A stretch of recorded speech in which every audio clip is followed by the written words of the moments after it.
మీకు తెలుసా, చెట్లు కూడా ఒకరికి ఒకరు సహాయం చేస్తాయి. అవి కేవలం నిశ్శబ్దంగా నిల్చుండవు, ఒకదానితో ఒకటి మాట్లాడుతాయి కూడా. శాస్త్రవేత్తలు నిరూపించారు, చెట్ల వేర్లు భూమి క్రింద ఒక నెట్వర్క్లా కలిసిపోతాయి. దీనిని వుడ్ వైడ్ వెబ్ అంటారు.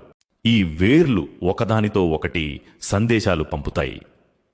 ఒక చెట్టు మీద పురుగులు దాడి చేస్తే లేదా అది అనారోగ్యం చెందితే దాని చుట్టుపక్కల ఉన్న చెట్లు వెంటనే హెచ్చరిక పొందుతాయి. అలాగే ఏదైనా చెట్టుకు ఆహారం, పోషక పదార్థాలు తక్కువగా ఉంటే మరియు ఇతర చెట్లు తమ వేర్ల ద్వారా ఆ చెట్టుకు ఆహారం పంపిస్తాయి. అలా మొత్తం అడవి ఆరోగ్యంగా ఉంటుంది. ఖురాన్లో అల్లాహ్ చెబుతాడు, ఆకాశం, భూమి మరియు వాటిలో ఉన్న ప్రతి వస్తువు అల్లాహ్ను స్తుతిస్తుంది, కానీ మనుషులు వాటి స్తుతిని అర్థం చేసుకోలేరు. సూరత్ అల్ ఇస్రా 17 ఆయత్ 44. ప్రవక్త ముహమ్మద్ సల్లల్లాహు అలైహి వసల్లం చెప్పారు, ఊహుద్ పర్వతం మాకు ప్రేమ చూపుతుంది, మేము కూడా దానికి ప్రేమ చూపుతాము.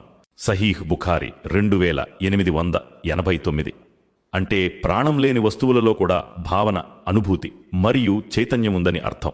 ఆలోచించండి, మనకు నిశ్శబ్దంగా కనిపించే చెట్లలో కూడా సహకారం, కరుణ మరియు పరస్పర మేలు చేసుకునే భావనుంది.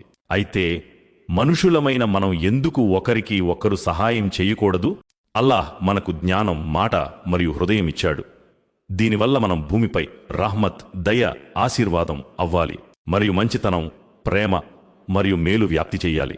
బరఖత్, ఆశీర్వాదం ప్రకృతిలోని అల్లాహ్ ఏర్పాటు చేసిన వ్యవస్థలోనే ఉంది. ప్రకృతి అల్లాహ్ ఆజ్ఞ ప్రకారం నడుస్తుంది.